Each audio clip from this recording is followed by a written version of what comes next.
দর্শক নিশ্চয়ই খেয়াল করেছেন, আমি শুরু থেকে বলে আসার চেষ্টা করছি, সাবেক রাষ্ট্রপতি অ্যাডভোকেট আব্দুল হামিদের দেশত্যাগ কিংবা সেলিনা হায়াৎ আইভীকে আটকের ঘটনা, একই দিনে যমুনার সামনে এনসিপির নেতাদের যে অবস্থান কর্মসূচি আওয়ামী লীগ নিষিদ্ধের দাবিতে, সব একই সূত্রে গাঁথা এবং এগুলো প্লট নির্মাণ করা সরকারের পক্ষ থেকেই।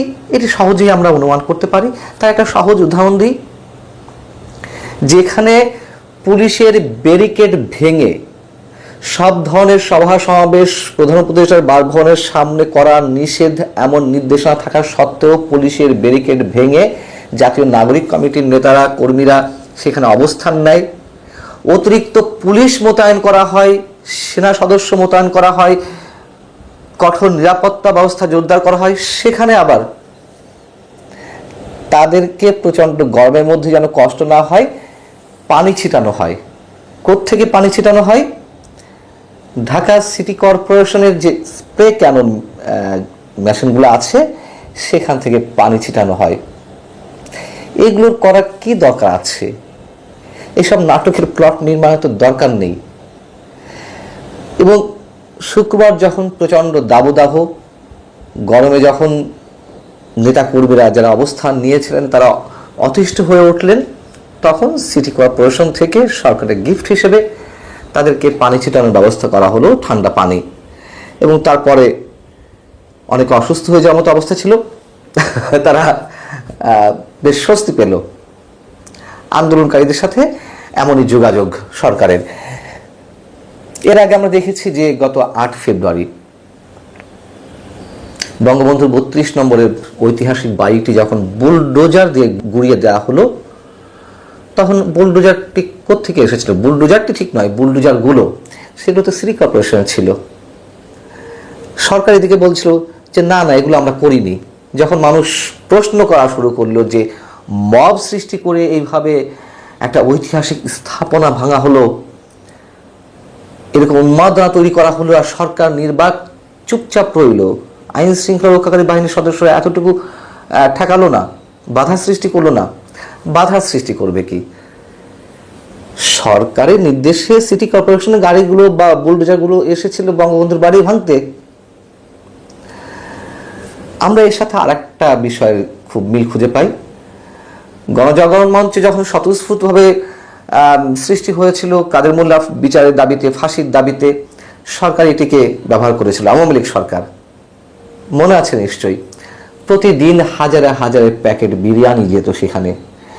ঠিক একইভাবে সিটি কর্পোরেশন থেকে সেখানে পাবলিক টয়লেটের ব্যবস্থা করে দেওয়া হয়েছিল, অনেকগুলো পাবলিক টয়লেট। খাবার দাবারের কোনো অভাব ছিল না। আমি আবার বলছি, গণজাগরণ মঞ্চটি স্বতঃস্ফূর্তভাবে তৈরি হয়েছিল, কিন্তু সেটিকে আওয়ামী লীগ ক্যাশ করতে চেয়েছিল। এবং সেই শাহবাগ, সেখানে আবার বর্তমান সময়ের এনসিপির নেতাকর্মীরা অবস্থান নিয়েছে, শাহবাগ অবরোধ করেছে আওয়ামী লীগ নিষিদ্ধের দাবিতে। এবং আমরা দেখলাম যে এসব প্লট নির্মাণ করে একটা পর্যায়ে প্রধান উপদেষ্টার প্রেস উইং থেকে একটি বিবৃতি দেওয়া হলো গণমাধ্যমে। প্রধান উপদেষ্টার প্রেস উইং মানে তো প্রধান উপদেষ্টাই দিয়েছেন। সেখানে কি বলা হলো? সম্প্রতি বিভিন্ন রাজনৈতিক দল, সংগঠন ও জনগণের পক্ষ থেকে স্বৈরশাসক ও সন্ত্রাসী কার্যক্রমের অভিযোগে আওয়ামী লীগ নিষিদ্ধ করার যে দাবি উঠেছে তা সরকার গুরুত্বের সঙ্গে বিবেচনা করছে। আচ্ছা, এখানে দল আছে, হয়তো সংগঠন আছে, কিন্তু জনগণটা কোথায়? যে জনগণের পক্ষ থেকে দাবি উঠেছে, এই জনগণ কারা? এবং এখানে কয়টি রাজনৈতিক দল আছে? এনসিপি, জাতীয় নাগরিক পার্টি, জামাতে ইসলামের পক্ষ থেকে সংহতি প্রকাশ করা হয়েছে, ইসলামী আন্দোলন থেকে সংহতি প্রকাশ করা হয়েছে।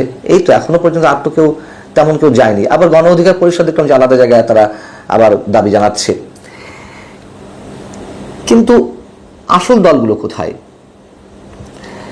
প্রেস উইং এর বিবৃতিতে এ কথাও বলা হয়েছে যে এ ব্যাপারে ইতোমধ্যে সরকার রাজনৈতিক দলগুলোর সঙ্গে যোগাযোগ স্থাপন করেছে, তাদের সঙ্গে আলোচনা করে দ্রুত সিদ্ধান্ত গ্রহণ করবে।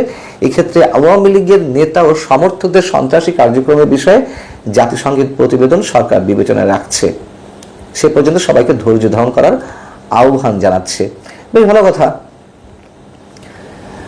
বাংলাদেশে এই মুহূর্তে সবচেয়ে বড় রাজনৈতিক দল তো বিএনপি, জনপ্রিয়তার দিক থেকে বা যে কোনো জায়গা থেকে আমরা যদি হিসাব করি, সে বিএনপি তো আগে জানিয়ে রেখেছে তারা এইভাবে আওয়ামী লীগ নিষিদ্ধ করতে চায় না। এখন পরবর্তীতে এসে তারা কি বলে আমাদের দেখার বিষয়।